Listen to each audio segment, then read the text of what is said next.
Ya, baik. Kita ucapkan terima kasih kepada Bang Arbi Tanjung yang sudah menyampaikan pengantarnya terkait program Membaca Selasih yang sudah berjalan kurang lebih hampir 1 tahun ini. Baik teman-teman semuanya, selanjutnya kita akan masuk kepada acara inti kita yaitu diskusi cerpen Tiga Kematian Dayang Temulun. Nah, sebelum itu saya akan memperkenalkan siapa saja eh, line up kita atau pemateri kita. Yaitu penulisnya yaitu Kak Rini Febriani Hauri. Halo Kak Rini. Ya, beliau menulis Halo. puisi dan prosa. Buku tunggal yang pernah diterbitkan yaitu Suatu Sore Bersama Jasin, Hikayat Depati Parbo, lalu dan 9 buku lainnya. Sangat banyak ya. Dan cerpen Tiga Kematian Dayang Temulun meraih juara dua lomba penulisan cerpen tingkat internasional Piala HB Jasin 2025. Dan selanjutnya pembahas kita yaitu sudah bersama kita yaitu Kak Arini Yusuf, adalah seorang penulis asal Karawang. Beliau mengampu media bernama nyimpang.com bersama teman-teman, menulis 4 buku dan melukis, suka pamer dan suka bikin pameran. Dan yang terakhir moderator kita yaitu Bang Ubaidillah Alansori, lahir di Pematang Siantar. Ia telah menerbitkan kumpulan puisi yang pertama yaitu Setunggul Benang tahun 2018 dan yang terakhir kumpulan epigram Tangan-Tangan Kisah 2022. Baik, tidak berlama lagi. Selanjutnya diskusi saya serahkan kepada moderator, kepada Bang Ubay, disilakan. Baik, terima kasih Johan Arda atau Ahmad Swistio. Untuk suara jelas ya, Tio ya.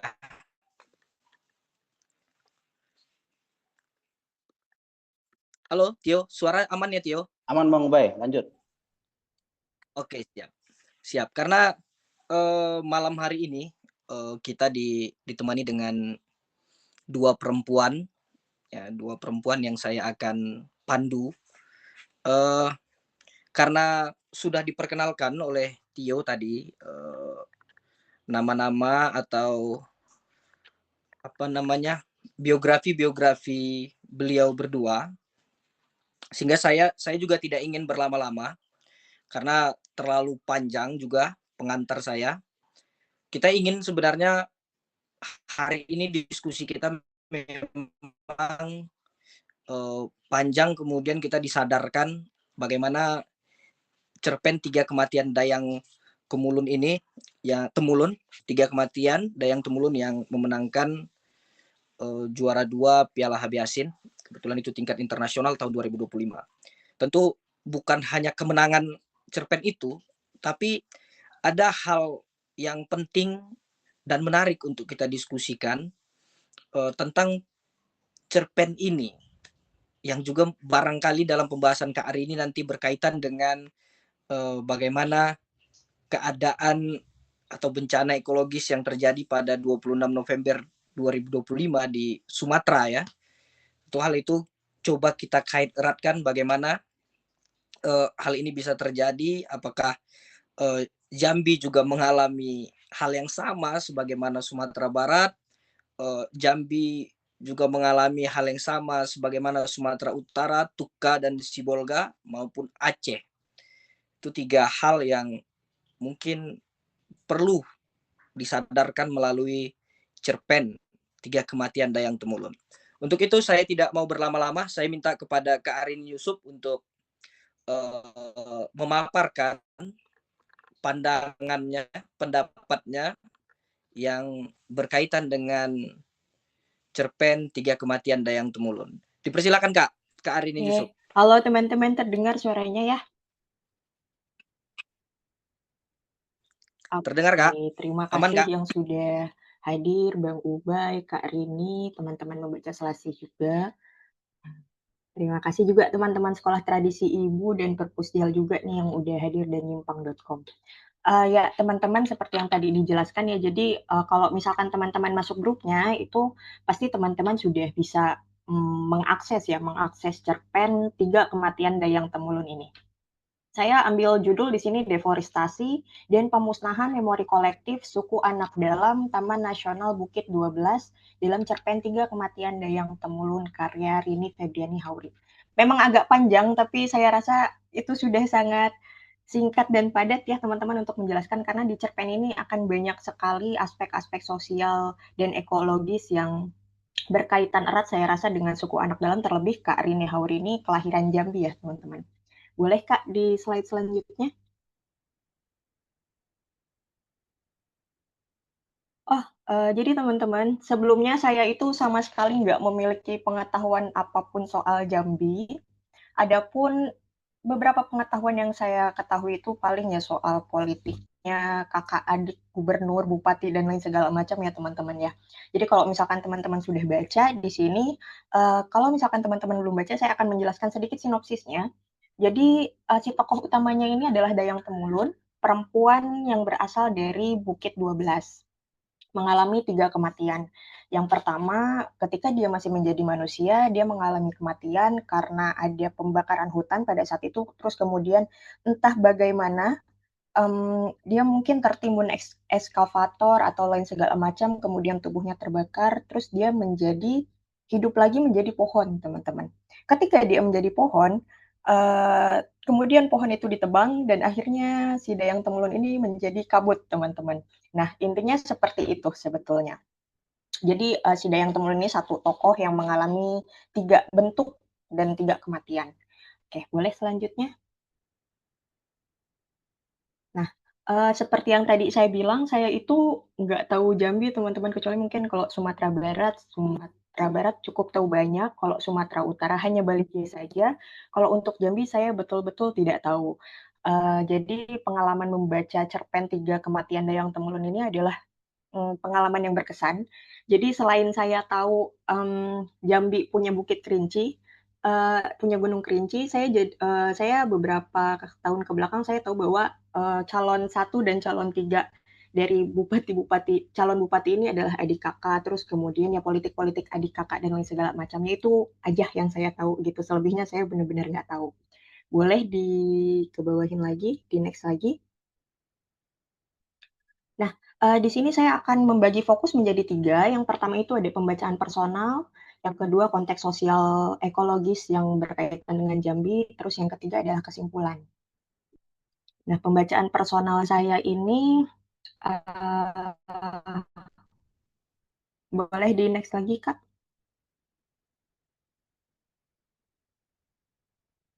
Di sini saya, membaginya menjadi 4. Yang pertama adalah patah tafsir sejak membaca judul gitu ya.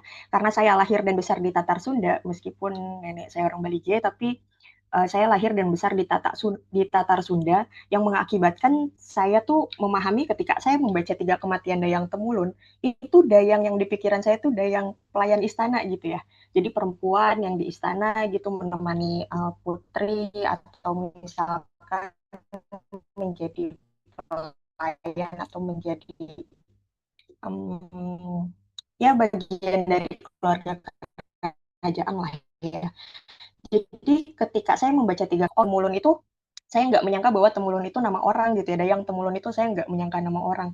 Kemudian yang pertama saya cari adalah Temulun justru. Jadi saya nggak mencari Dayang Temulun, itu juga salah juga, tapi saya mencari Temulun. Saya kira itu adalah sebuah nama kerajaan atau nama tempat gitu, karena saya lahir di Tatar Sunda, balik lagi, dan kebanyakan dongeng-dongeng di Tatar Sunda, di Tatar Jawa adalah Dayang sama dengan pelayan istana gitu ya. Tapi kemudian ketika saya searching Temulun di Google, itu yang muncul justru Tamulun gitu. Itu adalah nama bukit yang masuk ke dalam Bukit 12 gitu. Nah, ketika dari awal nih udah baca judul, terus muncul ke kalimat pertama, itu langsung dipatahkan tafsir saya teman-teman. Jadi saya merasa, aduh ternyata aku secepat itu mengambil kesimpulan. Aku kira ini adalah cerita tentang 3 kematian Dayang, tapi ternyata ini adalah cerita tentang seorang yang berasal dari Bukit 12 gitu. Kemudian, seperti yang tadi kita bahas ya, cerpen ini tuh merupakan, 3 3 kematian yang mengiringi seseorang yang pada akhirnya menjelma menjadi 3 bentuk, gitu. Nah, ini juga relate sama pengalaman saya yang dalam 6 bulan ini saya mengalami 3 kematian. Yang pertama adalah bapak saya, yang kedua yang kedua dan ketiga adalah bibi yang sangat dekat dengan saya gitu. Nah, ketika saya kehilangan bapak saya, itu saya udah mulai menyandang gelar baru anak yatim dan saya sudah mulai relate tuh dengan candaan bahwa bapak kamu sudah jadi ubi ternyata gitu ya. Dan bukan candaan yang menyakitkan karena mungkin saya sudah berdamai dengan hal itu, tapi kalau misalkan kita pikir-pikir lagi, oh mungkin ya yang terjadi pada Dayang Temulun ketika dia mati menjadi manusia itu kan hal yang sangat mungkin ya bahwa manusia itu misalkan diuraikan tubuhnya ketika dikubur di dalam tanah, terus ada bakteri-bakteri atau mikroorganisme yang kemudian membuat si manusia ini tumbuh lagi menjadi ubi, kalau dalam ceritaan saya. Dalam candaan-candaan kami lah anak yatim misalkan. Terus kemudian ketika saya membaca ini, saya juga merasa dekat sekali gitu. Oh iya ya, mungkin kalau misalkan bapak saya jadi ubi, nggak menutup kemungkinan bahwa Dayang Temulun tuh mati, kemudian tubuhnya terkubur, mikroorganismenya terurai, dan tumbuh lagi menjadi pohon. Gitu. Nah, terus kemudian yang ketiga, karena tinggal dan melekat dengan lanskap kota, saya hanya menyentuh alam jika berkunjung ke rumah nenek di Cipendei. Jadi ada Cipendei itu perbatasan Purwakarta dan Subang. Teman-teman saya itu orang Karawang.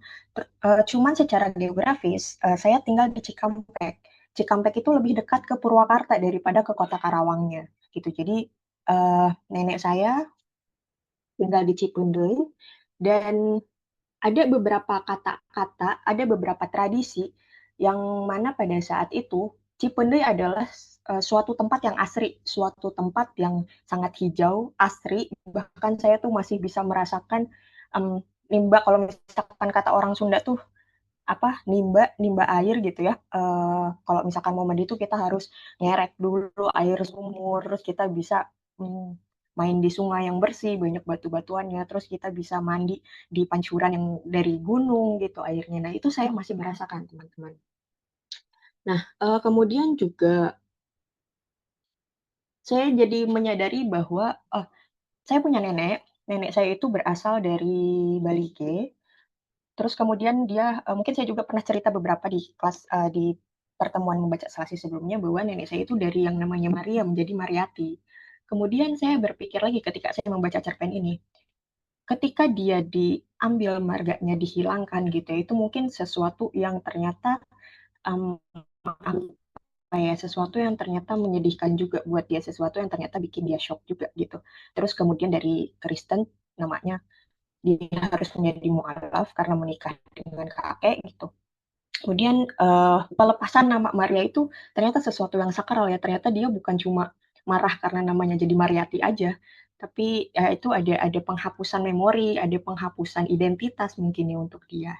Terus juga yang keempat, sebagai warga Pantura, saya harus bolak-balik Google untuk melihat arti pohon.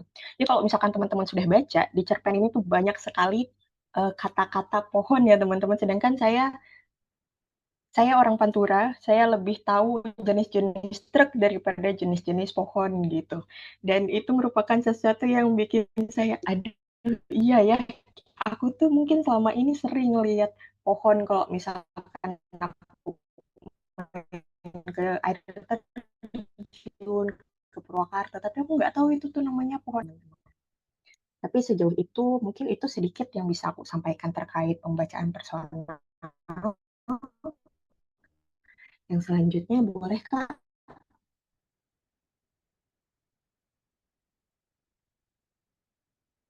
Boleh next ke slide selanjutnya.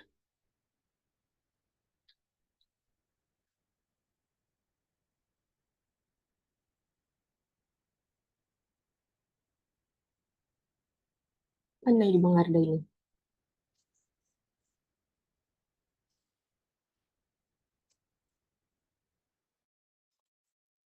Halo, Johan Arda.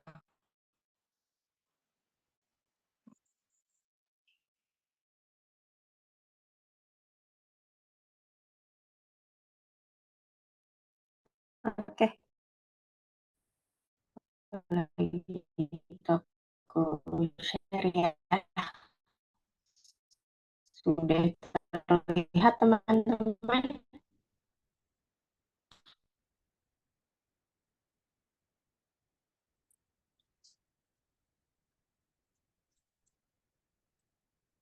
Nah, balik lagi teman-teman ini. ada kata-kata Karini, yaitu mayatku tak pernah ditemukan, tubuhku kembali ke tanah menyatu dengan akar bulian dan tembesu. Gaharu yang tumbuh dalam tubuhku tak hanya menegakkan batang, tapi juga menyimpan ingatan. Getarku menjadi tempat burung bersarang. Itu kata Karini. Nah, kalau misalkan teman-teman sudah mengalami kematian orang terdekat, mungkin akan sangat relate juga karena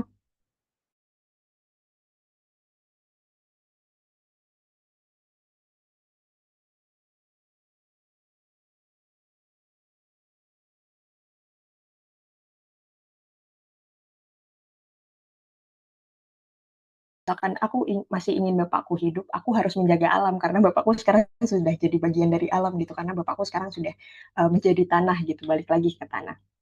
Dan aku juga tadi aku hanya menyentuh alam jika berkunjung ke rumah nenek. Nah, ini adalah rumah nenekku, teman-teman, ini di perbatasan Purwakarta, Subang. Dulu tuh ini masuk ke Kabupaten Purwakarta, tapi sekarang sudah masuk ke Kabupaten Subang. Nah, di sini adalah rumah nenekku. Ini sebelumnya perusahaan ini nggak ada ya, PT ini nggak ada. Nah, jadi aku tuh masih bisa merasakan teman-teman. Jadi kalau di tatarku, kalau di tempat nenekku itu ada tempat yang disebut lebak. Lebak itu berarti dataran rendah ya. Nah, lebak ini ada sumurnya. Sumurnya ini biasanya digunakan sama orang-orang yang kalau misalkan di rumahnya dia belum punya sumur, itu dia bisa mandi, bisa mencuci di lebak ini, di sumur bersama gitu ya. Kemudian juga sumur ini juga percis sekali dengan sumur yang di tempat nenekku. Jadi kalau misalkan orang-orang baru habis dari kebun atau baru turun ke sawah, baru nandur, itu biasanya mereka sebelum pulang bersih-bersih di sumur. Nah, kemudian ini juga ada yang disebut huma. Huma itu semacam saung atau gazebo di sebagai tempat pekebun atau petani beristirahat. Nah, uh, ketika datang korporasi itu, ketika datang perusahaan itu, PT Kotonindo ini, saya sangat relate dengan kata-kata Karini yang menyebut bahwa dunia mengganti kami dengan proyek yang paling menyakitkan bukan tubuhku yang hangus, tapi namaku yang hilang dari cerita. Gitu kata Karini. Pun berganti jadi pabrik pada akhirnya ya, tidak ada lagi sumur, tidak ada lagi kebun, tidak ada lagi bukit, dan lain segala macam karena itu sudah berganti jadi pabrik yang kemudian beberapa tahun selanjutnya bangkrut. Nah, sekarang ketika saya ngajakin keponakan atau sepupu-sepupu saya yang lebih muda itu main, um, saya udah bingung teman-teman, kalau saya ngajakin main kemana ya, karena dulu saya masih kecil tuh saya masih merasakan main ke sungai, main ke huma, main ke lebak yang tadi gitu ya. Nah, uh, sedangkan ketika sekarang saya main sama teman-teman saya atau misalkan sepupu saya yang lebih kecil, itu mereka nggak tahu huma itu apa gitu. Saya pun bingung ngejelasinnya seperti apa gitu ya. Kalau misalkan anak kecil kan harus dikasih contohnya dulu gitu. Nah, itu adalah kehilangan pengetahuan tentang huma merupakan bentuk penghilangan memori kolektif. Ketika datang perusahaan itu, otomatis generasi-generasi di bawah saya itu dijauhkan dari lingkungan, dijauhkan dari leluhur, dibuat sebagai buruh yang bergantung pada pemodal. Kalau misalkan teman-teman tahu di Karawang atau di Purwakarta itu kan banyak pabrik, dan biasanya memang orang-orang karang taruna atau orang-orang desa tersebut itu harus bekerja di situ atau memaksa kerja di situ, kemudian nanti orang yang mau masuk ke pabrik itu tuh harus lewat Karang Taruna itu dengan sejumlah uang gitu. Dan kalau misalkan di Karawang di Purwakarta itu hasilnya bisa sampai jutaan rupiah kalau misalkan kita mau masuk ke pabrik itu puluhan juta, teman-teman. Nah, terus juga sebagai warga Pantura yang lebih hafal jenis truk gitu ya, ini ternyata saya harus bolak-balik buka Google juga karena ternyata ada beberapa nama yang saya nggak tahu sama sekali. Tapi memang di cerpen ini banyak sekali teman-teman pengetahuan botanikal gitu ya. Yang pertama ada kepayang, yang baru saya tahu bahwa kepayang itu ternyata adalah rawon gitu. Terus ada tembesu, mungkin di Jawa Barat nggak ada ya, atau sedikit mungkin. Terus ada gaharu, gaharu Gaharu itu menghasilkan kayu beraroma wangi, terus ada nyato, tidak ada di Jabar, ada ipuh tua, yang pohon penghasil racun, getahnya secara tradisional dipakai sebagai racun panah. Nah ini setelah saya cek lagi, ternyata ini sama dengan upas kalau misalkan di Tatar Sunda. Terus ada puar lancing, nah ini puar lancing adalah kecombrang. Terus ada juga bagian-bagian jenis-jenis pohon yang lain yang bisa dilihat juga. Nah, kemudian sekarang masuk ke konteks sosial dan ekologis Jambi berkaitan dengan suku anak dalam atau orang rimba Taman Nasional Bukit 12. Nah, ini adalah potongan-potongan dari cerpennya Kak Rini nah kalimat pertama ini kalimat yang mematahkan tafsir saya terhadap judul atas 3 kematian Dayang Temulun tadi, teman-teman. Di rimba Bukit 12, kematian tak selalu datang dalam bentuk jenazah. Orang rimba bilang kalau batang merinding itu tandanya hantu tanah sedang bicara. Kemudian ada kami tinggal di tanah pusaka yang dilalui jejak rusa, kancil, gajah, dan siamang. Nah, setelah ada kalimat ini di rimba Bukit 12 itu saya langsung, oh ya oke ini adalah Bukit 12 gitu ya. Dan sebetulnya kami orang-orang saya mungkin orang Jawa Barat gitu, saya jarang menyebut hutan itu sebagai rimba. Tapi kemudian saya konfirmasi lagi ke teman saya yang orang Jambi, ternyata oh iya kalau misalkan di Jambi penyebutan hutan itu sama dengan rimba. Nah ini kan berarti Kak Arini kan sangat lokal banget gitu ya. Nah, kondisi Jambi ini ada Karini menulis sampai suatu siang segerombolan lelaki datang, pakaiannya loreng. Saya kasih warna hijau, membawa tali, surat berstempel, dan satu pemuka agama dari kota. Mereka menyebut hutan ini warisan negara dan amanah Tuhan, tapi tak sekalipun mereka menunduk pada akar. Doa yang ia baca terdengar asing bagi tanah ini. Ia berbicara tentang langit, tapi tak sekalipun menoleh pada akar. Nah, kemudian saya juga cukup fokus di isu-isu lingkungan, teman-teman. Dan ini ada kita bisa baca artikel dari Mongabayah, seratusan orang rimba dari berbagai ketumenggungan berkumpul di Desa Lubuk Jering, Kecamatan Air, Tamu Jauh. Nah, ada tamu jauh nih di paragraf kedua. Tamu jauh orang rimba itu adalah Mayor Jenderal TNI Anto Mukti Putranto, Jenderal Bintang 2 yang baru dilantik jadi Komandan Kodiklat TNI. Selebihnya teman-teman bisa baca sendiri. Kemudian, ya begitulah ya. Terus selanjutnya, nah ini saya akhirnya juga saya juga sempat ikut dan memperdalam beberapa agama-agama lokal ya. Nah, ini saya untuk memverifikasi dan memvalidasinya, saya ini bertanya sama teman saya yang orang Jambi, eee, lat meskipun memang latar belakang teman saya ini bukan aktivis, bukan teman-teman dari isu lingkungan, bukan teman-teman dari komunitas, hanya teman kerja, tapi memang ketika saya tanya ke teman saya ini, ternyata bahkan sampai orang rimba itu sekarang gereja itu punya pelayanan ke suku anak dalam. Nah, kalau misalkan kita pikir secara logika, yang ngapain gitu kan, lebih ke memberitakan Injil katanya. Karena suku anak dalam kan masih nggak beragama. Nah, terus, padahal seperti yang kita tahu, ya mungkin beragama, cuman yang nggak diakui aja sama negara gitu kan. Sebelumnya kan KTP hanya bisa diisi sama agama-agama yang dinobatkan sah gitu ya sebagai agama, sedangkan untuk Sunda Wiwitan, teman-teman Kejawen itu kan tidak dianggap beragama ya. Makanya sekarang ya untungnya sekarang sudah bisa disebut sebagai penghayat. Nah, terus kemudian nyalurin bantuan baju, bantuin bikin rumah tinggal. Sebetulnya kalau misalkan kita pikir ulang juga teman-teman, mereka itu kan orang rimba itu kan nggak butuh bantuan tempat tinggal ya, tapi butuh hutannya lestari gitu, butuh hutannya dijaga dan nggak dimasuki korporasi korporasi gitu. Terus juga bahkan sampai translate Alkitab dalam bahasa suku anak dalam biar semua bisa ngerti isi Alkitab. Ini juga yang saya dapatkan dari deduktif.id. Kami diajak mualaf lalu ditinggalkan. Nah, hal-hal seperti ini yang mungkin untuk orang-orang yang abai, bisa jadi ini adalah semacam pencerahan gitu ya, bahwa, "Oh iya, agama kita itu merangkul semua orang, bahkan sampai translate Alkitab ke dalam bahasa suku anak dalam tuh ya buat apa? Biar semua ngerti isi Alkitab?" Enggak gitu, menurutku suku anak dalam itu tidak butuh Alkitab, tidak butuh agama, bahkan mungkin agama leluhur mereka kan lebih canggih gitu ya, animisme dan kepercayaan mereka terhadap dewa dan leluhur itu mungkin lebih canggih gitu. Dan itu yang saya bilang akhirnya dijauhkan dari lingkungan, leluhur, dibuat sebagai buruh yang bergantung pada pemodal, kalau misalkan di Cipendei tadi. Dan dalam konteks ini mungkin, teman-teman orang rimba dibuat bergantung pada modernitas. Kemudian juga di sini ada kita bisa lihat Kar ini menulis, "Batang gaharu tempat aku bernaung ditebang. Tak ada doa, tak ada pelayat, aku tumbang tanpa suara, hanya disertai debu dan serpih akar yang sekarat," tulis Kak Rini. Nah, ini aku dapatkan dari kesaksian Tumenggung orang rimba di Mahkamah Konstitusi. Sejak dulu, nenek moyang orang Rimbo mempunyai aturan-aturan untuk menjaga kelestarian hutan. Di antaranya tidak sembarangan menebang pohon yang ada di hutan.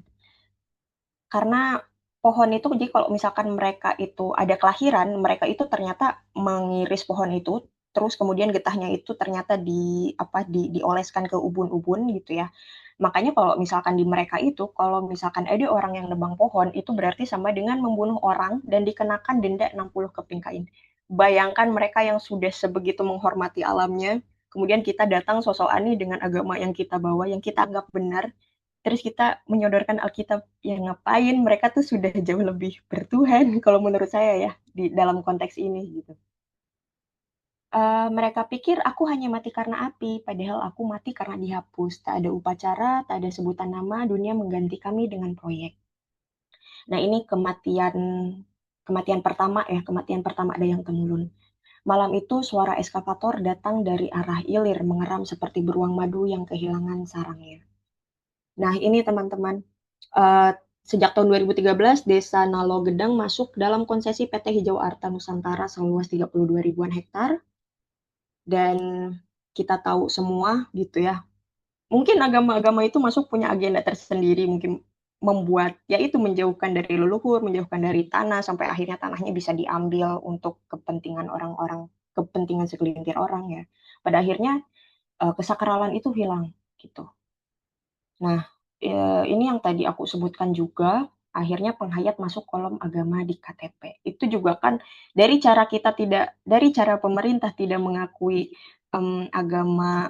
ada agama-agama lokal, agama adat aja, itu kan berarti kan sesuatu yang zolim sebetulnya kalau misalkan kita pikirkan ulang gitu ya. Nah, kemudian ini ada konflik-konflik lahan suku anak dalam dengan korporasi sawit, terus seperti kita tahu ya, orang berseragam itu mengklaim persuasif. Nah, ini teman-teman ada juga aksi warga, suku anak dalam jalan kaki ke Jakarta untuk menuntut penyelesaian konflik lahan kepada Presiden Joko Widodo. Oh iya, kalau misalkan kita balik lagi ke sini, kenapa pada akhirnya penghayat masuk kolom agama di KTP, saya pernah baca juga, akhirnya kemarin saya baca juga kalau misalkan ternyata suku anak dalam atau orang rimba itu, diikutkan untuk pemilihan presiden, gitu. Padahal ya kita semua tahulah ya, seperti apa gitu. Nah kemudian, selain yang dihilangkan pengetahuannya terhadap alam, dihilangkan pengetahuannya terhadap agama leluhurnya, orang Rimbo juga pada akhirnya kehilangan budayanya.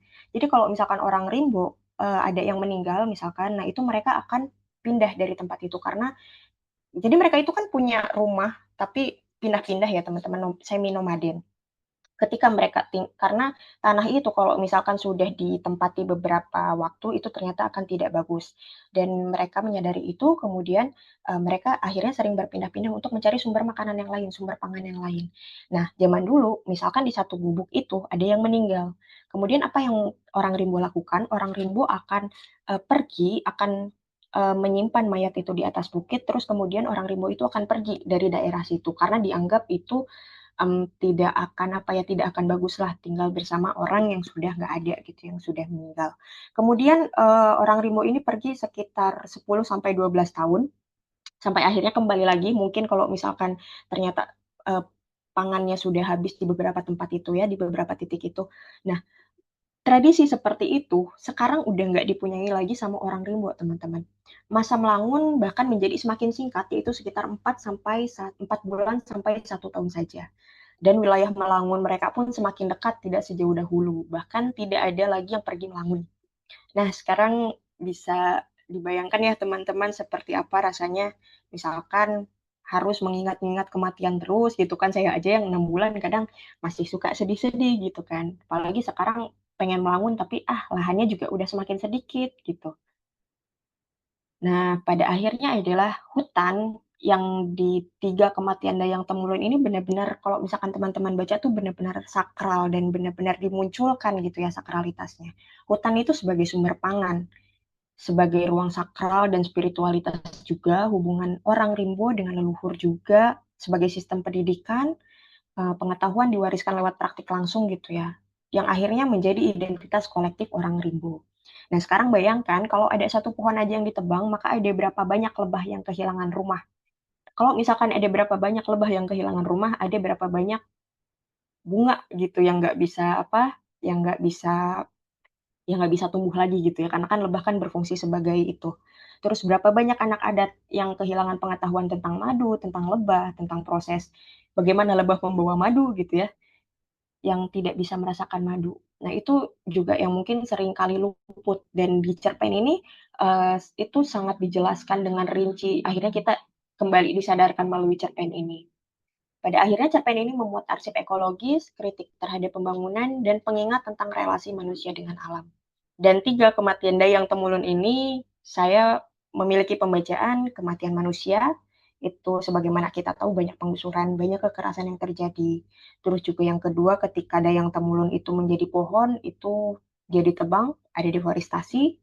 Kemudian ketika dia ditebang pohon, kemudian ketika dia menjadi pohon dan ditebang, itu dia menjadi kabut, teman-teman. Nah, kabut ini yang pada akhirnya juga merupakan apa ya, dihirup sama orang-orang rimba itu kan, dihirup sama teman-teman yang ke hutan, pergi ke hutan yang tinggal di situ. Hirup di paru-paru, muncul dalam nafas dan ya tapi kalau misalkan hutannya udah nggak ada ya apalagi yang mau dihirup gitu kan, apalagi yang mau diingat gitu dan itu saya baca, saya maknai sebagai penghapusan budaya. Seperti itu, Kak. Ya jadi ini, ya seperti tadi ya teman-teman ini ada kesaksian Tumenggung Tarip atau kesaksian kepala adat orang Rimbo Provinsi Jambi. Gitu teman-teman. Aduh, terima kasih ini. Oke Kak Arini, Oke sudah Bang ya? Ubay, Oke, sudah Bang. terima kasih Kak Arini. Eh, Betapa melalui pandangan Kak Arini kita dibawa ke bagaimana ya kita bisa melihat ya bagaimana keadaan hari ini. Kak Arini juga mulai melihat-lihat nama-nama pohon ya di luar dari nama-nama truk ya melalui 3 kematian Dayang Temulun. Bagi abang dan kakak yang punya pertanyaan, punya pandangan terkait cerpen 3 kematian Dayang Temulun yang barangkali sudah membaca, karena sudah di-share bahkan cerpen ini dapat dilihat ya di berbagai macam laman barangkali. Tapi saya ingin ini ya, sebelum ada pertanyaan, kita ingin mendengar deh. Saya punya pertanyaan. Bila abang dan kakak tidak punya pertanyaan, saya punya pertanyaan untuk Kak Arini. Tapi saya ingin mendengar apa sebenarnya dalam bayangan Kak Rini Febriani Hauri, karena dia mengalami sendiri, kemudian mengapa dia memilih itu untuk dia kirimkan ke HB Yasin dalam proses-prosesnya, atau ada beberapa cerpen lain, dan kenapa itu yang dipilih, atau ada keyakinan lain nggak ini pasti masuk dalam 5 besar atau 10 besar karena ini bercerita tentang ABCD. Mungkin kami ingin mendengar itu dulu, Kak Rini. Silakan Kak Rini, sebelum pertanyaan-pertanyaan muncul terkait itu. Baik, Assalamualaikum warahmatullahi wabarakatuh. Selamat malam semuanya. Sebelumnya saya mau ngucapin terima kasih sama Bang Arbi dan kawan-kawan ya, karena sudah mengadakan kegiatan ini. Saya juga mohon maaf kepada Bang Arbi, mungkin agak lama membalas kemarin ya, dan memenuhi beberapa permintaan karena memang sedang banyak tugas dan tugasnya agak berat sampai beberapa hari tidak tidur gitu ya. Eh, saya mau ngucapin terima kasih kepada eh, Mbak Arini sudah melakukan pembacaan yang mendalam terhadap cerpen saya. Salam kenal Mbak. Juga Bang Ubay, gimana? Sehat? Ya, semoga sehat ya sekeluarga. Saya mau ngucapin makasih juga dan buat para peserta malam ini ya. Saya lihat beberapa ada teman-teman penulis dari Jambi, ada Mbak Meli, ada Novita Sari, sehat semuanya ya. Ada Pak dosen juga ternyata. Kemudian ada beberapa teman penulis lain, Mbak Lita dan kawan-kawan, juga ada beberapa kakak kelas saya dari UGM. Terima kasih sudah ikut di ini. Baik, saya turut berduka juga nih untuk Mbak Arini ya. Semoga lebih dikuatkan lagi dan ditambahkan hatinya ya. Ya, saya mungkin akan sedikit cerita kenapa saya memilih cerpen ini. Jadi sebelumnya ikut lomba ini sebenarnya iseng ya karena nggak yakin. Awal mulanya itu ada teman nge-share, Rin ayo ikutan. Terus itu ada cerpen, ada juga kritik sastra ya. Saya ngirim dua-duanya dan saya berharap itu jadi pemenang di kritik sastra. Tapi ternyata malah masuk yang cerpen. Baik, untuk di cerpen ini Kenapa saya memilih hutan? Itu mungkin karena saya pernah punya pengalaman di hutan. Sedikit cerita ketika itu, ketika bekerja di media ya, pernah riset ke hutan dan juga pernah kerjasama dengan beberapa NGO atau LSM untuk menulis buku tentang orang rimba. Jadi adalah sedikit pengalaman yang sangat menurut saya ya. Ketika saya main ke hutan, itu mungkin teman-teman bisa membayangkan seperti ini. Di hutan Taman Nasional Bukit 12 yang saya bayangkan itu adalah tempat yang mungkin teman-teman pernah menonton filmnya Butet tentang ini orang rimba nggak ya?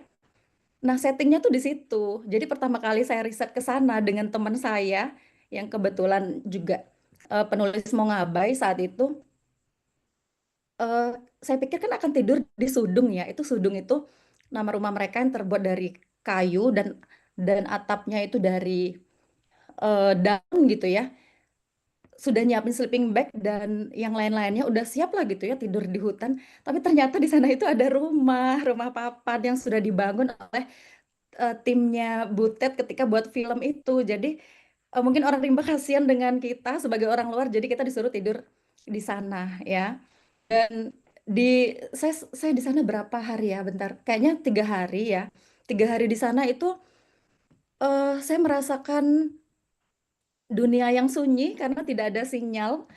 Namun ternyata nyaman juga ya. Tinggal dari hiruk pikuk kota nggak ada sinyal gitu. Hari berinteraksi dengan orang rimba. Dan ketika itu saya mendengar suara chainsaw gitu ya, sinsaw itu loh mesin penebang pohon. Terus saya bertanya, itu ada penebang pohon itu siapa? Apakah itu bagian dari orang rimba? Kemudian orang rimba itu berkata bahwasanya bukan, itu orang dari kota gitu kan. Loh, kenapa kalian diam saja gitu? Kenapa kalian tidak melawan gitu ya? Pada saat itu saya sampai mendatangi bukan Tumenggung lagi tapi ke ketua adat karena memang sudah ada riset-riset tertentu yang harus dicari informasinya dan ketua adat bilang ya cara kita melawan adalah dengan menanam pohon. Jadi memang setiap kelahiran dari orang rimba itu mereka menanam 2 pohon yang namanya ada pohon sentubung dan pohon tenggeris ya. 2 pohon ini tidak boleh ditebang sampai walaupun nanti sampai pemiliknya ini meninggal itu akan tetap dianggap bagian dari dirinya. Jadi di situ saya merasa sangat kesulitan ya. Jadi kesimpulannya ini adalah rumah orang rimba dan pohon-pohon itu adalah saudara kandung mereka. Ya, jadi berangkat dari seperti itu, saya tuh sebenarnya marah dengan penebang ini, tapi saya nggak bisa berbuat apa-apa gitu ya. Saya juga nggak berani melawan mereka. Sementara orang rimba pun juga seperti itu. Mereka melakukan perlawanannya dengan menanam pohon. Terus berpikir apa yang bisa saya lakukan? Saya juga nggak bisa keluar-keluar karena bukan juga aktivis sosial ya, tapi mungkin pernah di zaman mahasiswa dulu. Jadi saya pikir kayaknya saya cuma bisa melakukan hal ini mungkin supaya tahu ya dengan ya. Mungkin kawan ada yang pernah membaca buku puisi saya yang terbit di tahun 2019 itu sebagiannya juga saya menulis tentang itu tentang orang rimba, tentang hutan. Ya, itu sebagian kecil yang menyentuh hidup hati saya. Kemudian kemarin saya mikir juga ya, ini ada lomba mau ngirim apa gitu ya. Terus saya pikir kayaknya saya mau ngambil ini dari lokalitas karena biasanya saya kalau misalnya lomba-lomba itu tingkat nasional ya itu saya ngambil lokalitas Jambi ya dan saya juga lihat oh ini kayaknya lagi naik daun nih isu-isu tentang ekologi gitu ya dan akhirnya saya memutuskan untuk kayaknya ngambil cerita tentang orang rimba aja deh gitu. Nah, kemudian itu di sela-sela pekerjaan karena waktu itu masih di Jambi posisinya, saya menulislah cerpen. Itu ada 3 cerpen sih yang sudah saya tulis untuk diikutkan lomba ini. Tapi seperti biasa kalau saya tuh kalau mau ikut lomba biasanya minta tolong teman dekat untuk membaca. Untuk membaca menurut kamu gimana? Ini mana yang lebih cocok dari ketiga ini mana yang paling menyentuh hati kamu? Terus teman saya bilang kayaknya yang ini gitu ya, yang ya cerpen sekarang ini ya. Dan dari 3 cerpen itu akhirnya saya perbaiki lagi, saya edit lagi waktu itu, dan akhirnya saya mengirimkan 3 kematian Dayang Temulun. Sebenarnya dari awal itu nggak menyangka juga, bisa masuk jadi peringkat 2 ya. Tapi memang dari awal saya udah menargetkan semoga 10 besar. Kenapa? Karena saya butuh uangnya. Saya harus menyiapkan uang untuk pindah ke Jogja untuk lanjut sekolah. Terus juga ada beberapa nazar ya. Jadi memang selain menulis juga mungkin jalur langit sih, minta bantuan doa sama teman-teman. Terus kalau misalnya dikaitkan dengan yang kemarin, apa ya, bencana di Sumatera, itu sebenarnya mungkin bukan cuma orang Sumatera Utara atau Sumatera Barat dan Aceh yang mengalami kepedihan ya, tapi kami juga sebagai warga Jambi itu juga mengalami kesedihan yang mendalam. Kenapa? Ini kalau dikaitkan dengan cerpen saya, itu saya nggak melihat hutan itu sebagai latar, tapi saya melihat hutan itu sebagai tubuh ya, yang dia juga secara fisik mungkin dia secara fisik dia menyimpan ingatan-ingatan yang mungkin akan menjadi arsip ya. Jadi sebenarnya berangkat dari sana sih, gitu Bang Ubay. Siap. Terima kasih Kak Rini di sela-sela kesibukannya. Semoga studinya lancar. Ini kayaknya aroma-aroma tugas akhir sedang mendekati ya. Makanya Amin. agak jam-jam begadangnya semakin banyak, matanya juga semakin sembab ya. Tapi di sisi-sisi lain kita bersyukur sebagai penulis-penulis perempuan Sumatera tetap muncul, tetap ada. Itu rasa syukur kita karena semakin rumit dan semakin sulit kita mendapatkan penulis-penulis perempuan yang bertahan dan intens. Kak Arini, kembali ke Kak Arini nih. Bila kawan-kawan, abang dan kakak tidak ada yang memberikan pertanyaan, saya ingin berdiskusi dengan Kak Arini. Dalam pembacaan Kak Arini ya, melalui cerpen Tiga Kematian Dayang Temulun, dan setelah kakak memaparkan itu, dan kita mendengar juga narasi Kak Arini terkait proses dia tadi. Rasanya cerpen ini, Kak Arini kan juga menulis cerpen ya, aktif juga menulis lah gitu ya. Rasanya dalam membaca cerpen ini seakan-akan memang Dayang Temulun itu pada akhirnya pasrah. Pasrah. Bila kakak yang ini, apakah kakak akan menerima kepasrahan tokoh Dayang Temulun yang diciptakan oleh Kak Rini? Coba mungkin kakak punya pandangan lain ya, kakak akan ngomong mungkin bagaimana menjadi Dayang Temulun yang pada akhirnya dia berterima menjadi atau ada sebuah perlawanan lain ya yang akan Kak Arini bangun. Silakan Kak Arini. Karena saya tidak sebaik Kak Rini ya, kalem gitu kan. Kalau saya lebih gogoakan gitu ya, lebih mungkin ya tadi ini aku kan suka takut juga ya. Ya, aku tuh kalau misalkan ke hutan tuh aku tuh penakut. Aku tuh penakut, takut hantu lah. Mungkin ada beberapa cerita kalau misalkan kita ke hutan tuh jangan aneh-aneh, tapi nanti kena karma apa lain segala macam. Nah, kalau aku menulis kembali, mungkin akan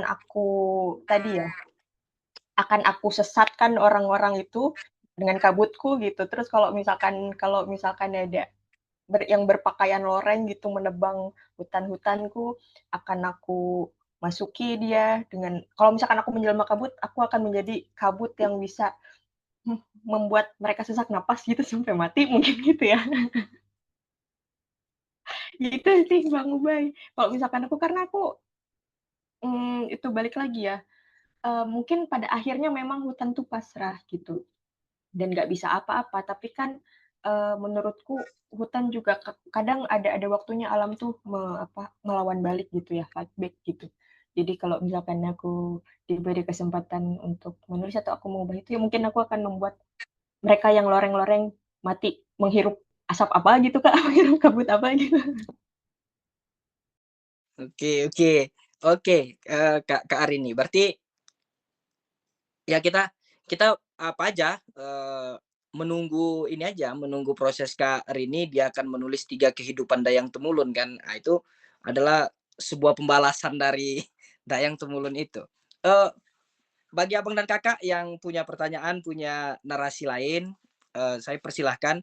Kita membuka ruang diskusi ya, diskusi selebar-lebarnya, karena bagi kita hari ini dalam program membaca Selasi, kita berbagi pengetahuan, berbagi informasi, sehingga kita mencoba memberikan sesuatu bagaimana Sumatera melalui perempuan-perempuan Sumatera yang punya suara-suara yang membangun isu dan memberikan pengetahuan besar. Bila keterkaitan itu, bagaimana hari ini sebenarnya anak-anak dibutakan atas dunia yang Gen Z lah atau apalah namanya, anak-anak dibutakan dengan makanan, tapi dia tidak diberikan informasi bagaimana makanan atau obat-obatan dari hutan itu. Makanya hari ini kan kita tidak tahu obat-obatan dari hutan itu, obat-obatan herbal yang alami itu, kita banyak yang tidak tahu, kita tidak mengetahui apapun. Tapi kita hari ini disusupi dengan kimia saja. Sehingga saya rasa cerpen 3 kematian Dayang Temulun ini memang membawa kita pulang kembali untuk menyadari bahwasanya sebenarnya tetangga kita dekat dari rumah kita atau dekat dengan kampung kita itu mungkin hutan-hutannya, rimba-rimbanya itu hanya 10 meter di depan saja. Di belakangnya itu bila kita pakai drone sudah botak ya. Tapi kita kan tidak menyikapi itu dengan kalau di kondisi yang dibangun Kak Rini, ada kelahiran kemudian dua pohon akan ditanam. Tapi 2 pohon yang akan ditanam itu kan butuh 10 tahun yang akan datang dia kemudian dia besar. Tapi apakah 10 tahun itu kita sama-sama menjaga yang 10 tahun itu? Jangan-jangan dia umur 3 tahun juga sudah dibotakin juga. Kan begitu ya. Kira-kira adakah lagi pandangan atau perlu informasi yang berkaitan dengan 3 kematian Dayang Temulun? Ini rasanya memang sesuatu yang menarik untuk kita diskusikan. Tapi kalau saya yang lebih banyak bertanya, terlebih keren idenya, ceritanya sangat menarik berdasarkan cuplik yang disampaikan Kak Arini. Di manakah saya bisa membaca cerpennya secara utuh? Kak Lita, cerpen telah dikirim di grup membaca Selasi. Bila Kak Lita belum masuk ke dalam grup itu, nanti akan dikirimkan cerpen itu secara utuh. Kemudian nanti akan dibuatkan linknya oleh Johan Arda. Termasuk pembahasan dari Kak Arini boleh juga dikirimkan kepada seluruh peserta agar melihat apa yang terjadi. Saya kembali kepada Kak Arini karena belum ada yang memberikan pertanyaan. Kak Arini, kalau di sekitaran Pulau Jawa, ini sekitaran Pulau Jawa, Kak Arini, apa yang kira-kira sangat mendekati pola hidupnya dengan orang rimba yang di Jambi? Barangkali Kak Arini punya semacam perbandingan orang rimba di Jambi melalui pembacaan Kak Arini dengan orang yang di sekitaran Pulau Jawa atau yang Kak Arini ketahui lah yang berkaitan dengan orang rimba yang baik sepembacaan atau sepengalaman Kak Arini bergiat di bidang yang hari ini digeluti. Atau bila ada pula Kak Arini pernah membaca cerpen-cerpen yang bersinggungan atau yang berdekatan dengan beririsan secara pengetahuan, secara pandangan, secara sudut pandang dengan cerpen Kak Rini Febriani Hauri. Mungkin kita bisa mendiskusikan ya kan, semakin meluas dia. Ternyata ada 2 perbandingan. Silakan Kak Rini. Ya, betul. Bang Ubay, kalau misalkan aku itu kan kelahiran 98 sebetulnya ya. Jadi memang cuman dulu Karawang itu konturnya itu dipenuhi sawah gitu. Jadi Karawang itu di perbatasan antara Jakarta dan Bandung. Jadi memang dia secara letak memang posisinya strategis sekali gitu. Nah, makanya kalau misalkan para pejuang itu mau bersembunyi, itu sebetulnya cocok di Karawang karena orang Belanda tidak makan beras. Karena kan Karawang itu kan sawah ya. Karawang itu sawah. Nah, cuman pas memang pada saat aku lahir dari kecil di sini itu sudah tidak ada sawahnya tuh sudah sedikit karena Karawang juga banyak akhirnya tanah di Karawang itu kan banyak dikuasai sama Cendana ya keluarga Cendana keluarga Soeharto. Nah kemudian itu yang akhirnya dibikin pabrik BUMN tuh pupuk Ujang tuh di Cikampek. Nah cuman yang aku ingat adalah dulu tuh kalau misalkan ada yang mimisan itu kita masih bisa minta sereh sama tetangga sirih sirih sirih Sirih. sama tetangga. Iya, daun sirih. Nah, kalau misalkan sekarang itu sudah nggak ada tuh yang punya daun sirih karena sawahnya pun, oh, aku merantau ke Bandung tahun 2015. Itu pada saat itu di belakang rumahku tuh masih sawah. Tapi ketika 7 tahun aku balik, itu sudah jadi pabrik, sudah jadi perumahan, ya sudah jadi sekolah gitu. Jadi benar-benar sudah tidak ada tuh tradisi Mbak minta teh minta sereh ya gitu minta siri soalnya anakku mimisan nah itu udah nggak ada lagi udah nggak ada lagi kita ngeliwet pakai daun pisang gitu ya tapi kita harus masuk terus gitu kan terus kalau misalkan kita mau makan itu mau masak apa tuh lada garang asam kita itu harus ke pasar dulu karena kita udah nggak punya tomat-tomat cerinya itu kita udah nggak punya belimbing-belimbing yang asemnya itu Kak Bang Ubay gitu jadi itu memang yang terasa sama aku sih dan aku otomatis jadi pangling gitu ya ketika balik dari Bandung balik lagi ke Karawang itu aku pangling astaga aku ada di mana karena dulu itu penanda itu kan pohon gitu ya ketika sawah oh ini sawah penanda ini tuh penandanya pohon gitu kita sudah beda kecamatan tuh karena ada pohonnya nah sekarang tuh udah nggak ada kayak gitu sih Bang Ubay pun sama dengan yang aku mungkin oh boleh ada yang angkat tangan Bang Ubay. Oke, dilanjut dulu Kak Rini. Nanti kita Mm-mm. kasih kesempatan ke Oke kalau misalkan yang paling terasa mungkin di tempat nenekku itu ya yang di perbatasan Purwakarta Subang Purwakarta itu sebetulnya dia punya kebun teh cuman di dataran tinggi cuman karena Purwakarta Subang yang tempat nenekku itu dia masih cenderung pantura dan lintas provinsi. Jadi dia hutannya juga paling hutan-hutan bambu, hutan-hutan awi gitu loh, bambu gitu ya, kebun bambu.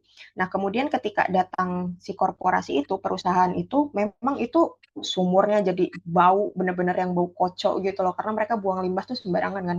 Buang limbah sembarangan, sungai jadi kering. Terus kita udah nggak bisa mandi di pancoran lagi tuh di pancuran gitu. Dan itu sih yang benar-benar terasa karena kalau Karawang kayaknya memang sejak aku lahir itu sudah jadi apa ya, lanskapnya sudah lanskap industri ya daripada lanskap sawah gitu. Yang terasa itu justru di Purwakarta Subang. Nah, nggak tahu nih teman-teman. Di sini ada temanku Fahrul. Nah, itu dia masih Karawangnya masih yang banyak ini banyak kebun, banyak lahan-lahan hijau kayak gitu. Kalau di tempatku karena memang Pantura, jadi rumahku di belakang jalan utama Pantura, Bang Ubay. Jadi memang yang kelihatan tuh truk, jalan jelek kayak gitu-gitu. Iya, iya, Nggak iya, ada iya. yang bagus gitu, pabrik gitu kan. Rumahku di belakang pabrik. Jadi aku kalau misalkan ketemu sama teman-temanku, aku diledekinnya bau pur karena pabrik itu memproduksi pur gitu. Jadi aku dan itu oh, aku lupa. Dan itu eh, teman-teman atau warga-warga yang kena bau pur itu hanya diberikan kompensasi 50.000 dalam 1 bulan untuk setiap bau pur yang di yang Yang didampakin diterima ya. yang diterima. Sisa sisanya berantem karena limbah aja warga Karawang tuh. Baik, terima kasih Kak Rini. Kita coba kita mendengar dulu dari Uni Reski. Silakan Uni. Iya, terima kasih ya. Maaf nih tidak bisa buka kameranya. Ah, saya berhenti tidak melanjutkan membaca cerpen itu walaupun sudah dapat karena terasa sedih gitu ya. Baru merasa seperti apa dia 3 kali mati gitu. Eh, karena dirinya sendiri, kemudian ketika dia menjadi pohon mati juga, terus yang mati ketiganya saya berhenti dulu. Tapi begini, eh, mendengar cerita Rini tadi tentang bagaimana Karawang itu jadi demikian itu, eh, walaupun sedikit saya jadi mudah merasakan karena dulu suka beberapa 2 atau 3 kali itu mengunjungi teman di Karawang. Dan waktu lewat dari Jakarta menuju Karawang itu melewati tempat-tempat yang seperti disebut Mbak Rini tadi, got yang mampet gitu ya, yang mestinya kita bayangkan air itu wangi sebetulnya, tapi kita menemukan limbah di dalam got yang tidak bergerak. Menyedihkan memang, padahal kalau kita bayangkan suatu ketika dulu pasti tempat Jawa itu semuanya daerah yang subur ya, tapi industri sudah merusaknya. Terkait orang rimba, sekitar saya kira mungkin ada 20 tahun yang lalu saya ketemu orang rimba di Padang, seorang ibu itu saya lupa namanya. Beliau itu eh, ke Padang karena salah satu putranya itu akhirnya dibawa oleh teman-teman yang di Warsi itu untuk dirawat di RSUP Jamil, karena kalau nggak salah dia malaria berat, kalau nggak salah itu kondisi malarianya sudah yang akut gitu ya, jadi dia dirawat. Nah, ada banyak pengalaman berkesan dengan berbicara dengan beliau itu, salah satunya begini. Saya tiba-tiba itu dalam percakapan entah bagaimana caranya ngomong soal melahirkan. Jadi saya tanya di mana beliau melahirkan. Beliau ternyata mengatakan kalau mau melahirkan itu sendiri gitu, menjauh dari kelompok, mempersiapkan diri dan melahirkan di milih satu pohon tempat melahirkan. Nah, saya bertanya itu, bagi saya itu pertanyaan yang biasa. Tapi pertanyaan saya itu membuat beliau balik bertanya dengan heran gitu. Jadi saya tanya, bagaimana Mak bisa tahu bahwa akan melahirkan sehingga pergi gitu, sudah mempersiapkan diri dengan obat-obatan untuk menggunting tali pusar juga. Jadi maksud saya mau tahu kok tahu persis kapan mau melahirkan. Nah, itu kan problem kita yang sudah besar di dalam peradaban tergantung layanan medis kan.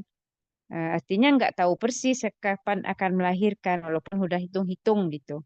Nggak tahu persis. Nah, malah bersiap-siap kalau mau kita akan melahirkan itu di dekat dengan tempat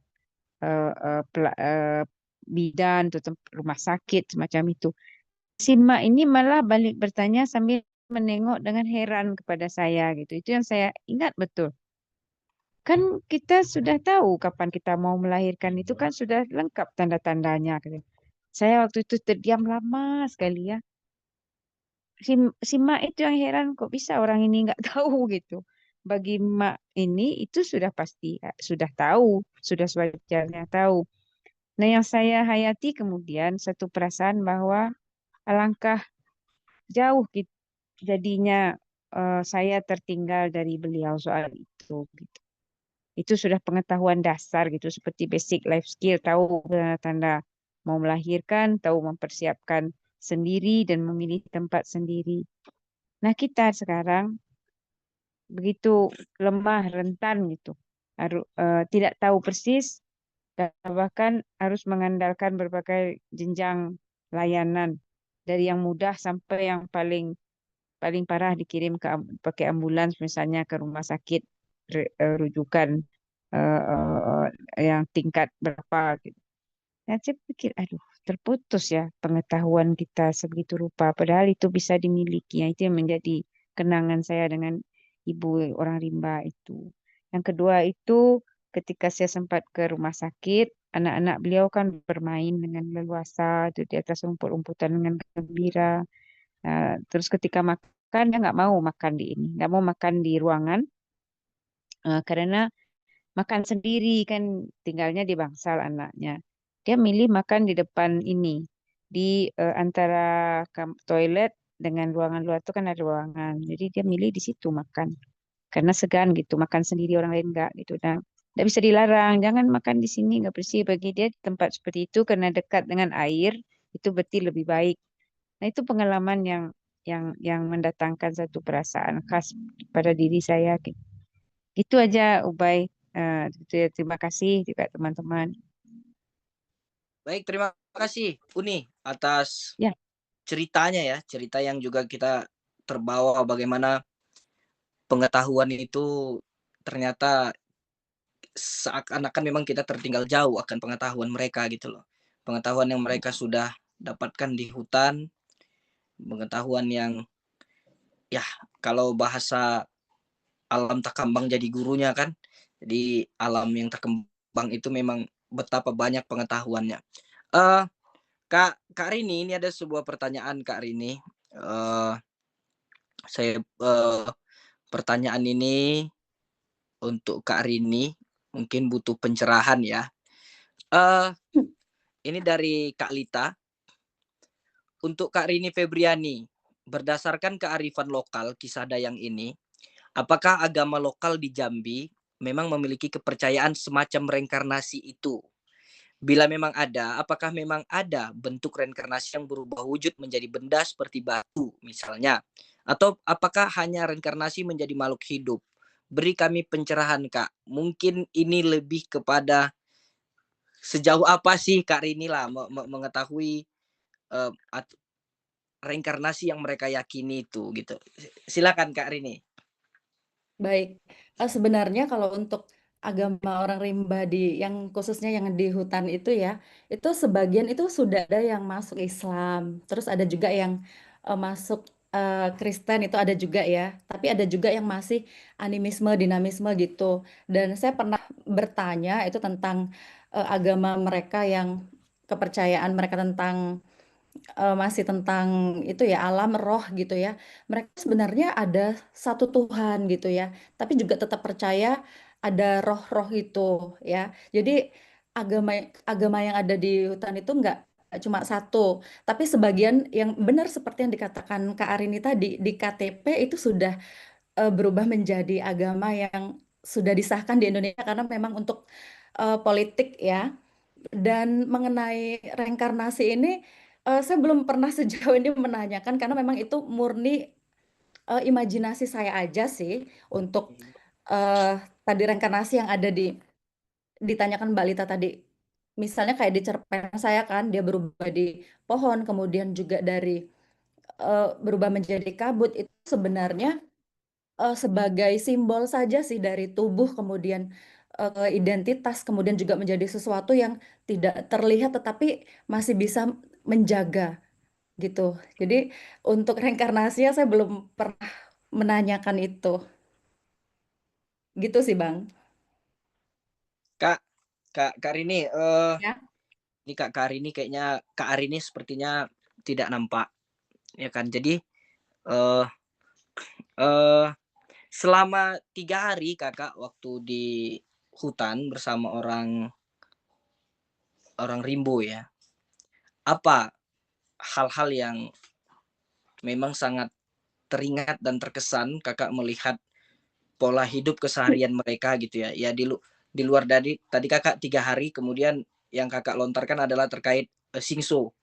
Nah ini apa hal-hal keseharian seperti Uni tadi melihat wah ternyata pengetahuan mereka melahirkan itu jauh melampaui kita. Kita harus cek A, cek B, cek C.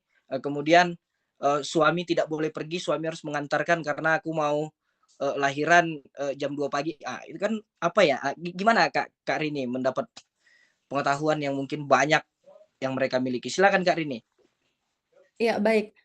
Orang rimba itu dia punya tradisi, ini bagi yang di hutan itu, jadi ketika mereka itu mau melahirkan, itu sekitar 1 atau 2 bulan sebelumnya mereka itu berpindah, itu namanya ke Tanoh Peranaon ya.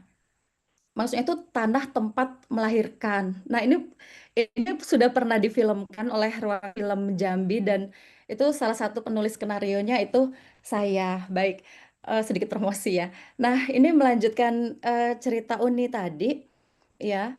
Jadi memang orang rimba itu sebenarnya tidak seperti yang kita bayangkan ya bahwasanya mereka itu tertinggal dan lain-lain tuh enggak. Saya bahkan melihat mereka punya pengetahuan yang baik tentang alam. Misalnya kayak nama-nama obat ya, itu mereka tahu tuh misalnya kalau sakit, oh ada tanaman obat yang ini gitu ya. Jadi nggak perlu keluar gitu. Tapi kalau misalnya udah tidak mampu lagi tanaman obat yang di dalam di hutan ini, maka mereka akan berobat keluar gitu. Nah, kalau untuk yang melahirkan tadi, biasanya itu rame-rame. Bukan hanya si ibu dengan si bapak, tapi juga ada dari tumenggungnya, terus juga ada bidan ya. Tapi bidan ini bukan bidan yang dari orang luar yang di bidang kesehatan itu enggak, tapi ada nenek mama atau orang tua di sana yang kayak dukun beranak lah istilahnya ya. Itu mereka mereka sebut itu bidan dan itu mereka ini apa nih ikut juga ke sana. Kemudian di Tanah Pranoon ini mereka nanti akan membangun dua sudung ya, dua rumah gitu. Ada dua rumah ini untuk tempat si ibu dan juga untuk tempat keluarganya dan tanah-tanah Pranoon itu biasanya lokasinya di dekat tanah adat, hutan adat maaf, di dekat hutan adat dan yang ada airnya. Karena nanti akan digunakan untuk ini ya mencuci apa pakaian dan lain sebagainya. Seperti itu yang saya ketahui, Bang. Kalau apa mereka menanak nasi dan sebagainya, Kak Arini? Oh iya, kalau mereka itu sudah ada yang makan nasi, tapi nggak selalu ya. Terus ada juga yang makan dari umbi-umbian, terus juga ada banyak buah-buahan di hutan itu yang bisa dimakan ya. Pengalaman lain saya di hutan itu yang agak menyesakan itu adalah buang air besar ya, karena apa ya di sana itu kan nggak ada toilet ya, nggak ada toilet. Terus juga kita nggak boleh BAB itu di sungai itu juga nggak boleh. Kenapa? Karena kepercayaan mereka sungai itu harus dijaga kebersihannya ya. Bahkan ada daun-daun yang jatuh aja, yang daun-daun kering itu mereka ini loh bersihkan dan benar-benar dijaga karena mereka percaya bahwasanya sungai itu adalah tempat bersinggahnya para dewa ya.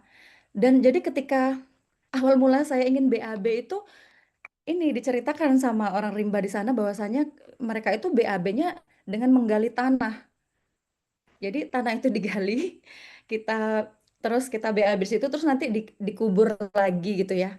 Nah, karena pada saat itu saya nggak pernah melakukan seperti itu, jadi minta tolong digalikan dulu ya, baru mohon maaf ya ini agak agak sensitif obrolannya. Kemudian melakukan aktivitas itu ya udah kemudian eh ya sudah selesai dan dikubur lagi itunya. Kemudian saya pernah bertanya kan, oh ini gimana kalau misalnya kalian pergi jalan gitu ya. Jadi orang rimba itu hobi sekali jalan misalnya jalan kaki ya, bukan naik motor. Misalnya dari satu kelompok itu ke kelompok lain ya, misal dari Kabupaten Merangin sampai ke Kabupaten Tebo itu mereka akan berjalan kaki. Itu ya. Jadi kalau dilihat orang rimba itu jarang yang ada yang maksudnya tuh jarang yang gemuk ya, yang kurus-kurus karena kuat sekali jalan. Jadi saya bertanya, gimana kalau di jalan? Kalian kalau di jalan gimana? Buang air besarnya, terus tidak ada air itu bagaimana? Sementara saya di sana udah ikut ritual BAB yang seperti itu, saya butuh air ya untuk membersihkan ya. Terus mereka bilang ya pakai daun, katanya seperti itu. Terus saya bertanya kenapa kalian tidak membuat toilet loh? Terus dia berpikir seperti ini, loh itu kan logika orang kota ya katanya gitu. Kalau kita di sini percaya bahwasanya apa yang sudah dikeluarkan oleh manusia itu bisa menjadi pupuk bagi pohon-pohon. Seperti itu. Oke. Iya, gitu aja sih. Ah, mungkin ada ini pertanyaan untuk keduanya ya, untuk Kak Arini dan Kak Arini. Dari ini Bang Ilvan ya, atau Bang Ilvan Julfani. Kalau kata dosennya Kak Arini di kampus, jika di sastra, tulis menjadikan sesuatu yang majis sebagai pihak yang melawan disebabkan hanya dengan menjadi majis lah. Pihak itu dimungkinkan untuk gini, apa memang manusia nyata tidak mungkin melawan para cucunguk kerusakan lingkungan itu, Kak. Di dunia nyata apakah kita tidak bisa melawan gitu loh, yang terjadi hari ini, kerusakan atau pembalakan dimanapun. Ini Kak Arini juga berhak menjawab bagaimana Kak Arini memandang itu. Kak Arini juga berhak menjawab melalui mungkin tidak melalui cerpen saja ya, tapi pengalaman empirisnya lah, berkaitan dengan berhadapan dengan pemuda-pemuda yang luar biasa itu gitu loh. Silakan Kak Arini. Kak Arini dulu ya. Ya, pemuda yang luar biasa. Ya memang teman-teman ya itulah ya kalau misalkan kalau di sastra itu kan makanya dulu Manikebu sama Lekra itu kan apa pajutek-jutek gitu ya. Karena memang ya orang Lekra berpikir bahwa ya seni untuk rakyat gitu, bukan seni kalau misalkan masih ngomongin dirinya sendiri itu namanya bukan seni, tapi kalau misalkan seni ngomongin, rakyat, ngomongin masalah sosial, ya itu memang seni gitu. Nah, itulah kita butuh ekosistem perlawanan, asik ekosistem perlawanan apalagi ini gitu kan. Karena aku juga kebetulan, cukup banyak ya spektrum sosial aku cukup banyak juga, aku misalkan ada Mbak Wulansari di sini juga, ya dan Mbak Wulansari dan Kak Lita itu inisiator, sekolah tradisi ibu. Jadi bagaimana akhirnya kita kembali menghidupkan pengetahuan-pengetahuan kita, bagaimana akhirnya kita kembali lagi ke tanah gitu, yang mungkin kalau di Karawang tanahnya sudah nggak ada, tapi kan bukan berarti kita nggak bisa melawan dengan menanam juga gitu. Terus juga sekarang, ya muncullah ya mustahil kita berbicara seni kalau kita nggak berbicara rakyat gitu. Mustahil kita berbicara rakyat kalau misalkan kita nggak berbicara kesetaraan. Pun mustahil kalau misalkan kita nggak berbicara kesetaraan atau berbicara feminisme tapi kita nggak ngomongin lingkungan gitu. Nah itu yang akhirnya terus aku gaungkan dalam diriku. Akhirnya oh iya ya kalau misalkan aku fokus di satu isu itu nggak mungkin satu isu itu aja gitu karena semuanya ini kan saling berkaitan ya. Dan karena satu aku juga percaya bahwa satu kejahatan seperti arogansi orang yang berseragam itu pasti akan memunculkan kejahatan-kejahatan yang lain. Kalau misalkan dia sombong, dia pasti akan mudah merendahkan orang lain. Kalau misalkan dia mudah merendahkan orang lain, dia akan merendahkan makhluk lain juga. Yang berarti dalam konteks ini ya dia akan merendahkan bagaimana si pohon itu tumbuh, dia juga akan merendahkan nasi, padahal nasi itu kan prosesnya sangat panjang untuk bisa sampai ke meja kita. Ada banyak petani juga yang berjuang di situ gitu kan bersaing dengan harga pupuk ya, yang pupuk Kujang itu dibangun di Cikampek gitu. Jadi menurutku ini juga PR kita bersama teman-teman. Kalau misalkan teman-teman penulis ya ayo kita lawan dengan menulis. Kalau misalkan teman-teman petani, ayo kita lawan dengan bertani gitu. Dan kalau misalkan teman-teman bukan keduanya, kita masih bisa melawan dari berbagai cara dan berbagai arah gitu. Pun guru juga itu kan adalah pekerjaannya juga kan sebetulnya memberikan memberikan fondasi untuk murid-muridnya, untuk generasi seterusnya, untuk tetap bisa melawan gitu. Pintar dulu, ngelawan bareng-bareng. Kayak gitu sih, Kak. Kak Arini, silakan Kak Arini. Ya untuk memberikan pandangan lah. Oke, baik. Sebenarnya kalau tentang ini ya manusia nyata, apakah tidak mungkin melawan? Sebenarnya ada banyak ya aktivis lingkungan itu sudah koar-koar ya. Cuma masalahnya kan kembali lagi ya, memang sulit sekali para cecunguk ini disadarkan, apalagi mereka sudah membawa backingan itu mungkin juga atas nama negara, terus juga kapitalis gitu ya, dan lain.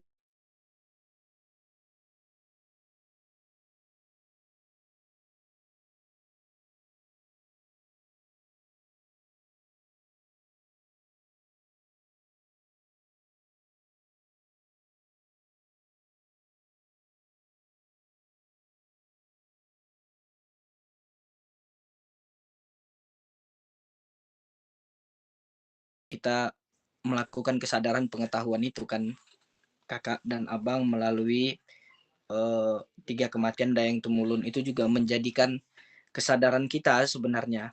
Tapi kembali lagi bahwasanya bagaimana di tempat Kak Arini juga sudah tidak ada sawah yang sebagaimana Kerawang itu dikenal sebagai tempat bersembunyi, yang padi itu adalah salah satu yang menyelamatkan, tidak hanya bicara tapi kehidupan kita manusia Indonesia itu bicara padi, dan itu juga sudah habis. Apalagi kita di Sumatera yang bentangan bukit barisan begitu panjang, kemudian kembali lagi kesadaran akan dayang temulun, akan sesuatu yang ada di dalam hutan itu, kita alpa atas itu. Lalu ya sudah, akhirnya cecunguk-cecunguk yang gagah berani itu gitu kan, dengan gagah berani dia semuanya punya senjata, dia punya eskavator, dia punya semuanya kan, dia tinggal datang, satu hari dia bisa menghantam puluhan hektar. Dan sesuatu yang perlu saya ini ya, saya bagi sedikit juga. Jadi polanya ternyata bagaimana rekan-rekan yang berbaju gagah itu, rekan-rekan itu ternyata mempetakan bahwasanya tanah negara ya, atau hutan taman nasional itu gitu loh, taman nasional yang bahasa mereka secara peta taman nasional. Jadi bila di Pasaman Barat, ini misalnya, bila di Pasaman Barat tanah-tanahnya telah dijadikan sudah diambil mereka 30 hektar misalnya. 30 hektar ini akan diambilnya tanah adat dari Pasaman Timur. Jadi secara peta tanah mereka tetap 60 hektar. Taman nasional itu tetap 60 hektar. Padahal Taman Nasional 30 hektarnya sudah dimakan, sudah ditempatkan jadi sawit-sawit yang juga pohon itu gitu. Nanti 30 hektar lagi diambilnya dari tanah-tanah adat yang kalau terjadi kejadiannya Sumatera Barat, tanah-tanah adat yang mereka ambil.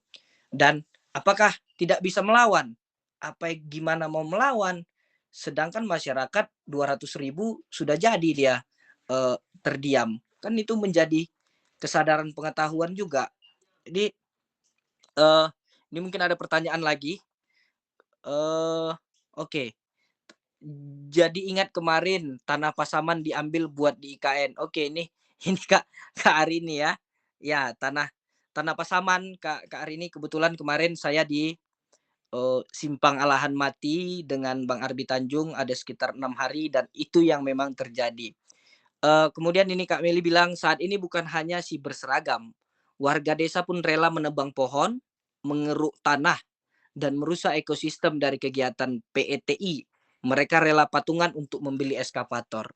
Lalu gimana lagi kan kita mau menyadari tentang 3 pembalasan dayang temulun yang kita tunggu-tunggu dari Kak Rini kan, sedangkan nanti dayang temulun sudah makin tidak ada gitu kan. Karena secara masih tanah sakral. Barangkali semakin malam sebenarnya semakin asik untuk kita diskusikan, apalagi ini bicara tanah dan pohon. Jangan-jangan tanah untuk kita meninggal juga tidak ada ya kan. Entah jangan-jangan juga kita dihanyutkan saja di sungai, karena sungai itu sakral di berbagai tempat. Tapi hari ini ternyata sungai itu yang membawa bencana dan malapetaka ya kan, karena semua daerah aliran sungai itu sudah habis, sudah menjadi tempat-tempat berdagang orang kaki lima dan sebagainya. Saya minta untuk penutup dari Kak Arini, Bupati dan Wakil Bupatinya akur. Aduh, ini kok bahas apa ini? Bupati udah nggak seragam lagi. Seragam Bupati lebih bagus lagi karena dia pakai mobil dinas. Untuk itu Kak Arini dan Kak Rini saya minta sebagai pandangan penutup yang mengingatkan kita semua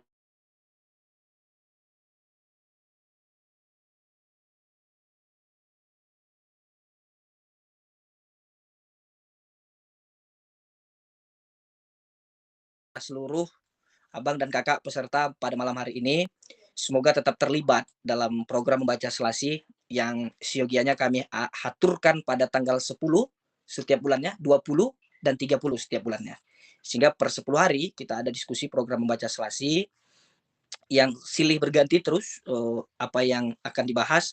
Barangkali pula abang dan kakak yang ada di sini punya isu, punya karya-karya sastra yang memungkinkan dapat kita bahas, boleh direkomendasikan. Apalagi dia berkaitan dengan penulis-penulis perempuan Sumatera atau penulis Sumatera, kita sangat membuka ruang itu. Alhamdulillah sampai bulan Juni kita sudah mendapatkan mendapatkan siapa saja yang akan mengisi dari hari ini sampai bulan Juni. Saya sengaja agak lebih panjang ngomongnya karena saya meyakini Kak Arini sedang memikirkan apa yang harus disampaikan dalam penutup. Kak Rini juga akan menyampaikan penutup yang menohok kepada peserta kita malam hari ini.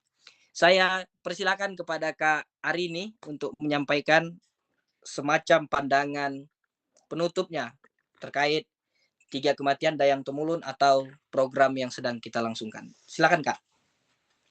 Oke, teman-teman ya, terima kasih juga. Jadi jangan lupa bahwa kita akan selalu bisa melawan dari berbagai arah. Dari cara kita menghargai makanan, cara kita menghargai manusia, itu juga sebetulnya sudah termasuk perlawanan ya, karena ketika kita menghargai manusia, otomatis kita tidak akan mengambil lahannya, otomatis kita tidak akan mengambil apa yang bukan hak kita, gitu. Semoga setelah pembahasan ini akan banyak muncul nih dayang temulun lain, gitu. Terima kasih juga Kak Rini dan teman membaca selasi. Silakan Kak Rini. Baik kawan-kawan, apa ya penutupnya? Oke, penutupnya sederhana ya, relasi manusia dan alam itu tidak akan terputus sampai kapanpun. Jadi sebenarnya saya menulis ini juga sebagai bentuk mungkin orang kota yang udah kehilangan hutan, rindu dengan hutan, bisa ketika membaca cerpen akan teringat kembali tentang kenangan ingatan yang mungkin sudah pernah hilang ya. Ya seperti apa ya kata pepatah ya, kita jaga alam, alam jaga kita. Oke gitu aja deh. Baik, terima kasih Kak Rini. Terima kasih juga Kak Arini untuk terkhusus Kak Rini. Terima kasih telah menuliskan cerpen 3 kematian Dayang Temulun yang membuat seperti Uni tadi membaca hanya untuk kematian kedua saja, yang ketiganya dia tidak sanggup untuk membacanya. Betapa menyentuh dan menohok ya. Dan terima kasih Kak Arini sudah memberikan waktunya untuk diskusi pada malam hari ini. Dan Kak Arini juga mendapat salam dari penyair gimbal yang ada di Jogja. Saya menyampaikan di penutup karena itu dia me-WA saya 2 kali. Sampaikan salam saya ke Kak Arini, dan Kak Arini barangkali penyair gimbal yang gagah perkasa itu juga, yang juga perlawanan dengan cucungu itu sudah lama dengan dia, dan dia sudah pernah dibawa ya oleh cucungu itu. Dan saya mohon maaf dan bila ada salah kata, salah ucap yang berkaitan dengan hari ini, program ini, saya pamit dan undur diri. Semoga kita ketemu di program membaca selasi di kemudian hari, baik itu saya moderator maupun saya yang narasumbernya. Terima kasih. Assalamualaikum warahmatullahi wabarakatuh. Saya kembalikan ke Tio. Ya, terima kasih Bang Ubay atas panduan acara yang sangat menarik dan sangat bernas. Dan terima kasih tentunya kepada Kak Rini Febriani Hauri sebagai penulis yang sudah menyuarakan suara-suara alam, suara-suara orang-orang terpinggirkan dalam cerpen-cerpennya. Semoga lebih banyak lagi ya yang bisa membacanya Kak ya. Dan juga khususnya kepada Kak Arini Yusuf yang sudah membahasnya dengan sangat detail, sangat bagus. Dan ya saya sempat terpana yang melihat presentasinya yang sangat relate dengan kehidupan sosialnya begitu. Oke teman-teman semuanya, sebelum kita tutup, mungkin kita akan sesi foto bersama terlebih dahulu. Boleh yang bisa on cam dulu, kita foto bersama sebagai dokumentasi. Oke. Ya.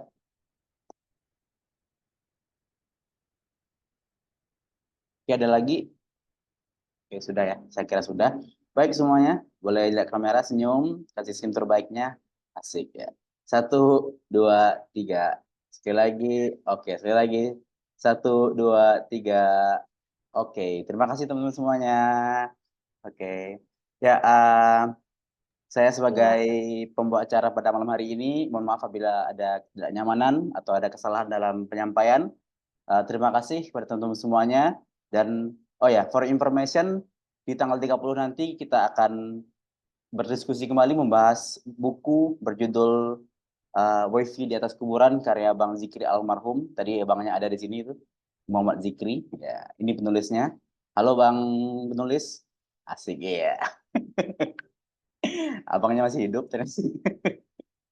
Ya, kita akan bahas buku Bang Zikri almarhum di tanggal 30. Jadi teman-teman semuanya yang sudah ada di grup, sebaiknya jangan live dulu dan kita akan infokan selanjutnya. Oke, teman-teman semuanya, saya Johan pamit undur diri. Terima kasih atas kehadirannya. Wabillahi taufiq wal hidayah. Assalamualaikum warahmatullahi wabarakatuh. Thank you semuanya. Waalaikumsalam. Terima kasih. Hatur nuhun. Sama-sama.